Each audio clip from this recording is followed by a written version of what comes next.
हम लोग बचपन में थे तो कहा जाता था लालू यादव जी गरीब गुरबा के मुख्यमंत्री हैं। आज गरीब गुरबा का परिवार बिहार का सबसे अमीर परिवार है। कल कांग्रेस का था, आज राजद का है, कल कांग्रेस का था, दिल्ली में आपका है, कल किसी और का होगा। क्यों उससे इतना मोह रखते हो? उसका भी अभी आपको समय देखने को मिलेगा। कमजोर हुए हैं आप लोग और खत्म भी हो जाएंगे अगर हमारा अधिकार मांगने की कोशिश करेंगे। आप लोग ही वो लोग हैं जो जाति देकर ठोको नीति अपनाते हैं। एसटीएफ को क्या बना के छोड़ दिया है पूरा देश देख रहा है। भर भर के बोरा में लेके जाते हैं महिलाओं को वो मोदी मोदी करवाने के लिए। उन्होंने कहा था यही काम करने के लिए आते हैं, तो बोला था लालू जी ने स्टालिन को चुप। तो वही बात होगी ना सोले में, भैया लड़का तो बहुत अच्छा है लेकिन कभी कभी शाम को बहक जाता है, उसमें खराबी कुछ नहीं है, लड़का बहुत बढ़िया है लेकिन मौसी जी कभी कभी।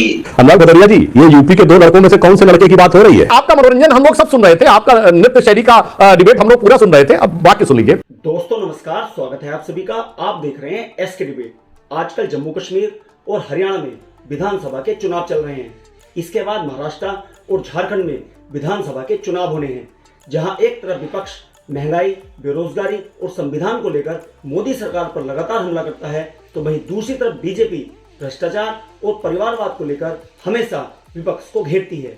आज की डिबेट इसी मुद्दे पर होने वाली है। बीजेपी की तरफ से सुधांशु त्रिवेदी, अनुराग भदौरिया समाजवादी पार्टी की तरफ से और प्रियंका भारती आरजेडी की तरफ से हैं। दोस्तों वीडियो बहुत मजेदार होने वाली है। आपसे अनुरोध है वीडियो को अंत तक जरूर देखें। वीडियो पसंद आए तो लाइक करें, शेयर करें, कमेंट करें और मेरे चैनल को सब्सक्राइब करें। तो दोस्तों मेन डिबेट स्टार्ट करते हैं। चलिए शुरू करते हैं। आरएसएस में पता है ना, पिछले सालों से आज तक एक भी दलित कोई हेड नहीं बन पाया है, कोई नहीं बन पाया। चित्पावन ब्राह्मण आप भी नहीं बन पाएंगे। त्रिवेदी जी, द्विवेदी, त्रिवेदी, चतुर्वेदी, कोई नहीं, वहां भी चित्पावन देखा जाएगा। तो जहां से आ रहे हैं वहां जाकर के क्रांति कीजिए, बदलने की बात कीजिए। समाजवादियों के ऊपर तो हाथ न लगाइए, वरना कहीं के नहीं रहेंगे आप लोग। हम लोग तो नारा ही लगाते हैं, जिसकी जितनी संख्या बारी उसकी उतनी हिस्सेदारी, और उसका भी अभी आपको समय देखने को मिलेगा। कमजोर हुए हैं आप लोग और खत्म भी हो जाएंगे अगर हमारा अधिकार मांगने की कोशिश करेंगे। दो भारत बना दिए हैं आप लोगों ने, और इसीलिए आप कपड़ों से पहचान करते हैं, जाति से पहचान करते हो, जाति देख के मार खिलवाते हैं।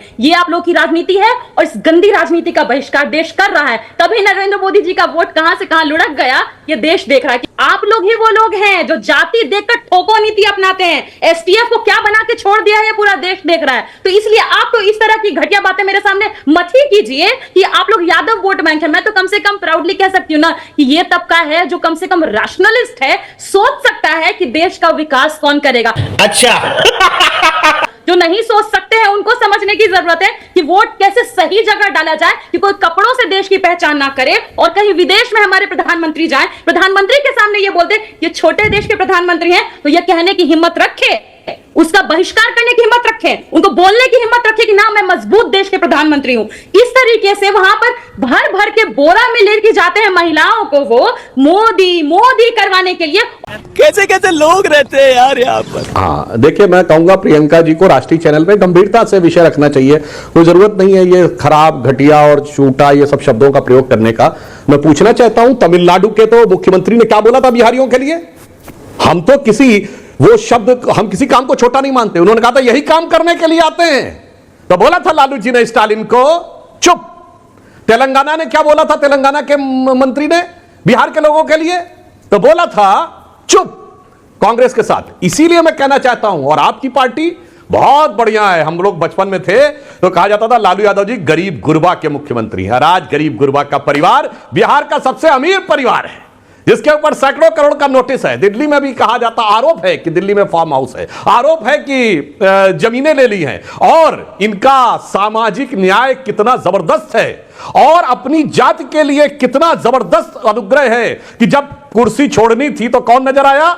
सबसे पहले मेरा साला चलता था, फिर मेरी पत्नी, फिर मेरा बेटा, फिर मेरा दूसरा बेटा, फिर मेरी पहली बेटी, फिर मेरी दूसरी बेटी। खत्म, जातिवाद का चूरन, परिवार को संपत्ति संपूर्ण। बताइए, आपके रामकृपाल यादव जी इतने पुराने लेफ्टिनेंट थे, मीसा भारती के लिए खैट से छोड़ दो सीट। इसीलिए मैं कहना चाहता हूं, परिवार के अलावा किसी को सत्ता दी हो तो बताइए। ये दोनों पार्टियां खड़ी हुई हैं, 30-30 साल हो गए इन पार्टियों को बने हुए, 35 ईयर्स 1990 से आज तक। राष्ट्रीय अध्यक्ष और मुख्यमंत्री का पद मिलेगा तो किसी यादव जाति के व्यक्ति को नहीं मिलेगा, सिर्फ हमारे परिवार में रहेगा। अन्यथा बता दे, हमने 2 यादव सीएम बनाए, बाबूलाल गौड़ और मोहन यादव। ये दूसरा बना बता दे तो मैं चुनौती के साथ कहता हूं, परिवार के बाहर किसी को कुछ नहीं, से चूरन देना है और सारी शक्ति अपने हाथ में संपूर्ण लेना है। वास्तविकता की बात तो यह है सुधांशु जी कि आप घबरा गए हैं, डर गए हैं, परेशान हो गए हैं, हताश हैं, जनता से दूर हैं, इसलिए आप जनता का ध्यान भटकाने के लिए कि बात ना हो जाए, क्योंकि असली मुद्दे पे जनता की महंगाई, बेरोजगारी, किसान, महिला समस्या और जो किसानों पर अत्याचार आपने किया, वहां तो ज्यादातर किसान हरियाणा से ही आते हैं, जब धरने पे बैठे थे, उनकी बात ना हो जाए, इसलिए किसकी बात करोगे? बताइए, हमने कभी समझौता नहीं किया, बताइए हमने कब समझौता किया? इस सब बातों से अब कुछ बचा नहीं है, आपके पैर उखड़ चुके हैं। आप महाराष्ट्र भी हार रहे हैं बुरी तरह से, वहां भी आप जनता की बात नहीं कर रहे हैं, वहां भी आप इधर उधर की बातें करने में लगे, हरियाणा में भी गए, जेएंडके भी गए, छत्तीसगढ़ भी साफ हो गए, आपको बचे कहां पे? आप हैं, क्योंकि आपने वोट देकर इनको सत्ता में बैठाया है, आपकी बात नहीं, आपकी बात छोड़ के सबकी बात करेंगे। और देखिए कितनी चालाकी से बोल गए, हमने कभी कांग्रेस से समझौता नहीं किया, कभी नहीं समझौता किया, लेकिन कांग्रेस वालों को बुला के अपने गले लगा लिया, उनको चीफ मिनिस्टर बना दिया, समझौता नहीं किया। ये तो वही बात होगी ना 16 में, भैया लड़का तो बहुत अच्छा है, लेकिन कभी कभी शाम को बहक जाता है, उसमें खराबी कुछ नहीं है, लड़का बहुत बढ़िया है, लेकिन मौसी जी कभी कभी शाम को 4 दोस्तों के साथ बैठ जाता है तो वो हो जाता है। तो वही डायलॉग। कांग्रेस समझौता नहीं किया, लेकिन सारे नेताओं को अपने साथ शामिल कर लिया, यहां तक कि प्रवक्ताओं को भी अपने साथ ले आए और सारे नेताओं को लाके कह रहे हमने कांग्रेस से समझौता नहीं किया। तो सवाल यह है सुधांशु जी कि आप हार रहे हैं, ये आप मान लीजिए, इसमें कोई शर्म की बात नहीं है, हार जीत लगी रहती है। देश की जनता ने आपको नकार के 240 पे लाए हैं ना, अभी तो आप बैसाखी में टिके हैं, आप बैसाखी भी जाने वाली धीरे धीरे, बैसाखी वाले भी समझ गए हैं कि इनके साथ ज्यादा दिन चलने वाला नहीं है। आपकी औकात बता रहा हूँ सर, बुरा नहीं मानना सर। तो पहली बात, अनुराग भदौरिया जी ने कहा लड़का तो बहुत अच्छा है और मौसी जी और शोले की बात करने लगे। अनुराग भदौरिया जी, ये यूपी के 2 लड़कों में से कौन से लड़के की बात हो रही है जो कभी कभी बैठ जाता है लोगों के साथ और कुछ पता नहीं तब 4 लोग बहका ले जाते हैं? तो जरा दर्शकों को बता दीजिएगा कि ये 2 लड़कों में से कौन से लड़के की बात हो रही है? वो लड़का जो बड़का हो गया नेता प्रतिपक्ष बन के, या वो लड़का जो छुटका हो गया यूपी में नेता प्रतिपक्ष था और वहां जाके अब नेता प्रतिपक्ष के पीछे खड़े हो गए? अब आपके नेता यानी छुटका नेता अखिलेश जी की बात करता हूं, ये बताइए, अपराधी की जाति तो पूछना तो ये तो छुटका नेता नहीं है, वो सवाल है। देश के बड़े नेता हैं, एसटीएफ का डिटेल दिया गया, 5 यादव एनकाउंटर में मारे गए, 10 ब्राह्मण मारे गए। अब बताइए, और मजे की बात कह रहा हूं अनुराग, अभी सुनिए, एक लाइन कह दो, पूरी बात सुनिए, बोलिए। और बंगाल में जो सिलीगुड़ी में वीडियो आया, आप देखिए बीच में मत बोलिए, आपका मनोरंजन हम लोग सब सुन रहे थे, आपका नृत्य शैली का डिबेट हम लोग पूरा सुन रहे थे, अब वाक्य सुन लीजिए। गजब बेइज्जती है। सुनिए, सिलीगुड़ी का जो वीडियो आया है उसमें जिस बच्चे को मारा जा रहा है, पीटा जा रहा है, उसका नाम क्या है? अंकित यादव।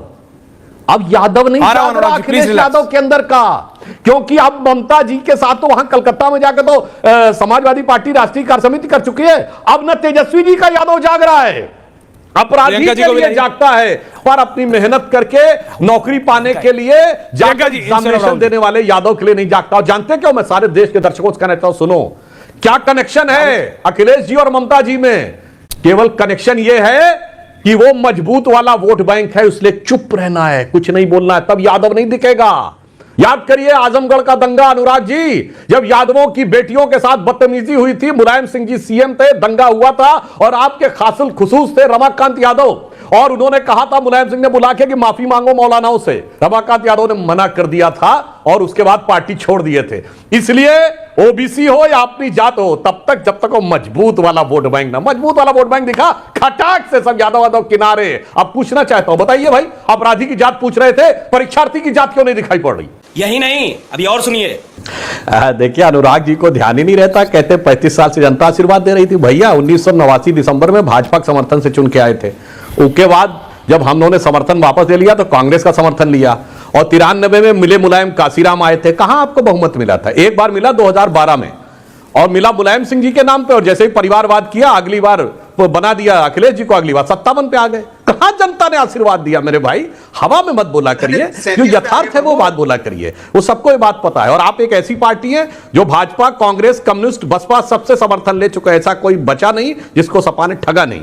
और मैं प्रियंका जी से कहना चाहता हूं, भाई देखिए आपने तो मैंने गिना दिया, जिसकी जितनी संख्या भारी उसकी उतनी भागीदारी। तो मैं बताना चाहता हूं, सुनिए, उत्तर भारत में हमने पिछड़ी जाति के जितने केवल सीएम और डिप्टी सीएम बनाए, आपके राज्य में सम्राट चौधरी जी, रेणुका जी, तारकेश्वर जी और सुशील मोदी जी, 4 डिप्टी सीएम, 4 अलग अलग जाति के। हमने 10 सीएम और डिप्टी सीएम बनाए, पीएम को जोड़ लीजिए 11, इसमें से 9 अलग अलग जातियों के हैं। संख्या भारी दिखाइए। इनको गीता का ज्ञान समझना चाहिए इन तीनों दलों को। जैसे जो कल कांग्रेस का था आज सपा का है, कल कांग्रेस का था आज राजद का है, कल कांग्रेस का था आज दिल्ली में आपका है, कल किसी और का होगा। क्यों उससे इतना मोह रखते हो? जो कल किसी और का था आज तुम्हारा है, कल किसी और का होगा। इसलिए उसके चक्कर में मत पड़ो। वोट काटते रहेंगे, छांटते रहेंगे और अपना अपना वोट बांटते रहेंगे और सत्ता में आने के बाद अपनों को मलाई बांटते रहेंगे। मजा आया। देखा दोस्तों, आपने सुधांशु त्रिवेदी, अनुराग भदौरिया और प्रियंका भारती तीनों को सुना। आप किसकी बात से सहमत हैं? दोस्तों, वीडियो को लास्ट तक देखने के लिए दिल से धन्यवाद। और वीडियो के बारे में आपकी क्या राय है कमेंट सेक्शन में कमेंट करके बताएं। और अगर वीडियो पसंद आई हो तो लाइक करें, शेयर करें, कमेंट करें और मेरे चैनल को सब्सक्राइब करें। तो दोस्तों, मिलते हैं अगली वीडियो में। जय हिंद, वंदे मातरम, जय श्री राम।